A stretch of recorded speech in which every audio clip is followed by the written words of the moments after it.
بسم الله الرحمن الرحيم. بسم الله الذي لا يضر مع اسمه شيء في الأرض ولا في السماء وهو السميع العليم.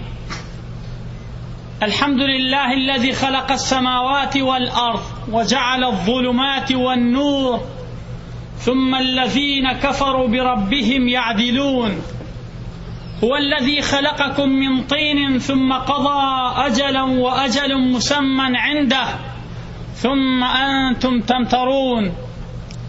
والصلاة والسلام على من أرسل بالحق بشيرا ونذيرا وداعيا إلى الله بإذنه وسراجا منيرا، وعلى آله وأصحابه ومن اهتدى بهداه إلى أن يأتي يوم لا بيع فيه ولا خلة ولا شفاعة والكافرون هم الظالمون. يا أيها الذين آمنوا اتقوا الله وقولوا قولا سديدا يصلح لكم أعمالكم ويغفر لكم ذنوبكم، ومن يطع الله ورسوله فقد فاز فوزا عظيما. يا أيها الناس اتقوا ربكم إن زلزلة الساعة شيء عظيم. السلام عليكم ورحمة الله وبركاته. اگر لبیرتان ما بێ لە خودبەکانی پێشوومانە باسی مەسەلەی قەزا و قەدەرمان کرد. لە بینی ئەو خودبێتە ئێستا چەند جارێ چەند پرسیارێک کراوە بۆچی ئەو نەباسی قەزا و قەدەرەکەین. ئەم باسە تەواو نەبوو، تا ئێستا کەس نەبوو باشتر لە تۆ لێی تێبگا. شکر لە علم و حکمت و ڕەحمەت و عەدالەت و ئیرادەی خوا هەیە کە 5 صفاتن ئەگەر ئینسان لە قەزا و قەدەر باش تێنەگا یا لەم 5 صفەتەی خوا تێناگا و جاهلە یا پەنا بەخوا شک و گومانی هەیە. ئەگەر ئینسان باش لە قەزا و قەدەر تێنەگا لە علمی خوا یا جاهلە بە ئەوەی کە خوا عالمە یا گومانی هەیە. لە ڕەحمەتی، لە عەدالەتی، لە ئیرادەی، لە حکمەتی.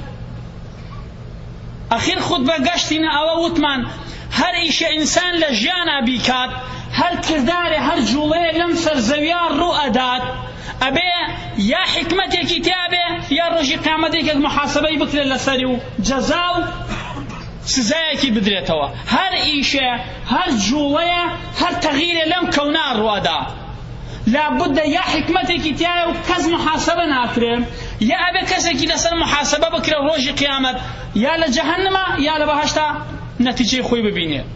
ئەوە یەکەم نوقتەیە، یەکێ لەو نوقتانەی کە دەرزی خودبەی پێشوو باسان کرد.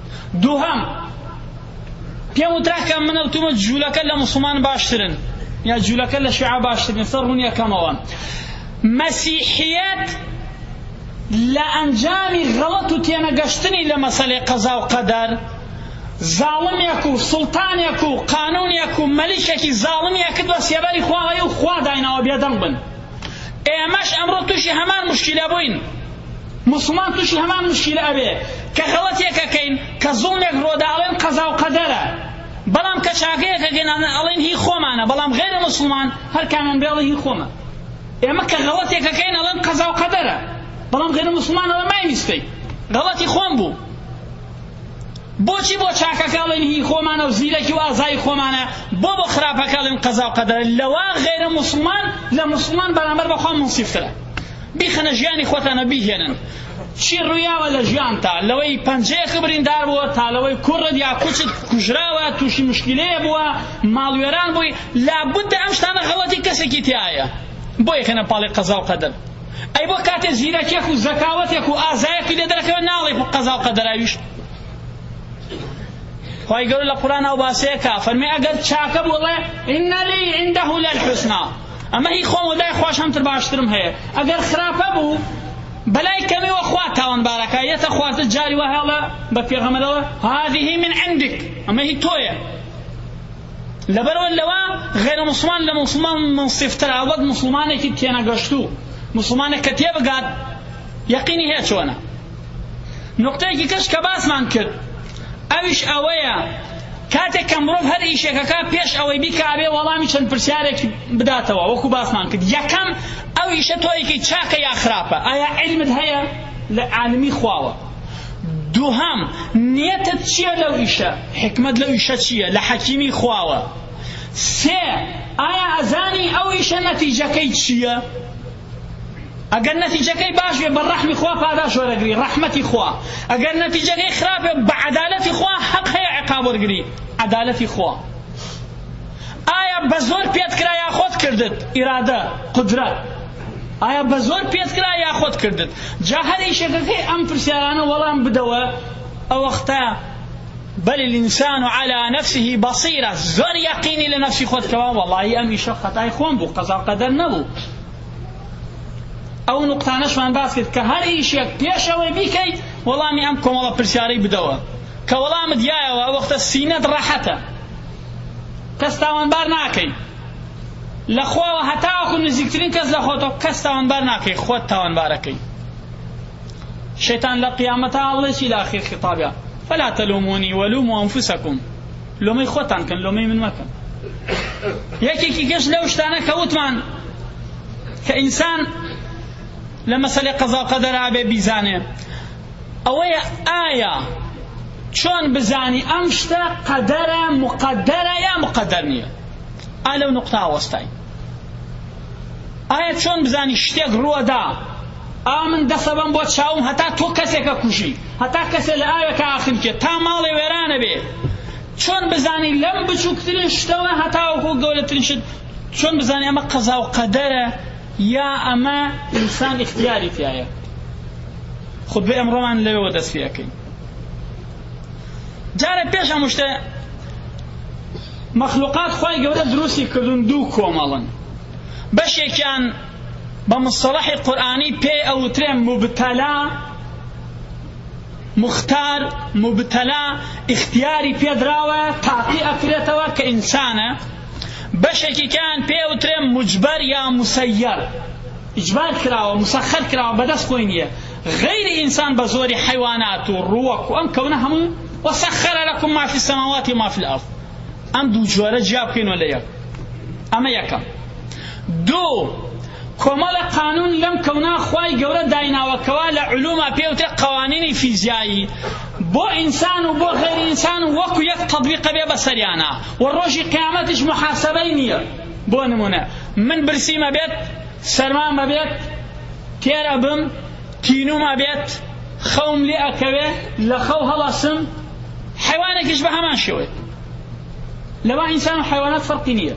کە چاوم کردەوە بەدەست خۆم نییە شتە بینم، ئەگەر دەستم لەسەر گوێمدانەنێم بەدەست خۆم نییە شتە بیسم. کە شتێکیان نزیکی لوتم کردەوە مەگەر ناتەواو بێنا بۆنەکە ئەبیسم. لەما ئینسان و حیوانات مشتەرەکە. ئەمە صفاتێکە کە خوای گەورە بۆ هەموو کەسێک دایناوە و لە ڕۆژی قیامەتە تۆ محاسبە ئەم صفەتە ناکرێ. ئەو پێوترێ صفاتی موهوب، پێدرا، وەهەبە، خوای گەورە یاوێتی، یا صفاتی کەونی یا صفاتی فیزیایی، چی ناوەنی ناو بنیە. بەشی دووهەم لە صفات ئەوەیە ئینسان خۆی کەسبی ئەکا. چۆنیش کەسبی ئەکا؟ هەر کە لە دایکە بێت کەسبی ناکە. ئەبێت ڕۆح مەرحەلەیە لە ناو ئینسانە بێت تا ئەو ڕۆحە ژووکو ئەم جسمە گەشە بکە. ڕۆح زۆری لێ نازانین، تەنها ئەو نەی لێ ئەزانین. هەر بە داخڵبوونی بەناو جسم ئینسان نابێت ئینسانێکی کامڵ. ئەوە بێت لە دایکە بێ هەتاوەکو 15 ساڵ بڵین 10 ساڵ ئەگاتە سنی بلوغ، ئەو ڕۆحەش پێویستی بە گەشە هەیە. لە ئەنجامی ئەو جوڵە و گەشە ئینسانانە ئەم صفاتە دروستە بێ بۆ ئینسان. ئەو پێوتە صفاتی مکتسب، ئینسان خۆی بەدەستی هێناوە.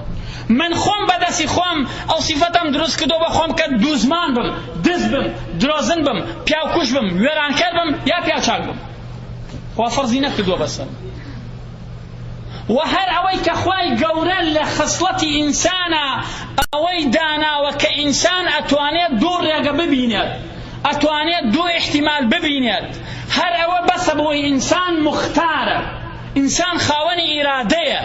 مەخلوقاتی غێری ئینسان ئەوەی نییە. ئەگەر ئینسانێک زانیت ناتوانێت خێر و شەڕ لە یەک جیا بکاتەوە، حق و باطل لە یەک جیا بکاتەوە، حرام و حەڵاڵ لە یەک جیا بکاتەوە، ئەوە ئەو ئینسانە یا جاهلە یا شێتەوە عەقڵی نییە. ئەگەر شێت و عەقڵی نەبوو رفع عنه القلم. ئەگەر جاهلە پەنا بەخوا.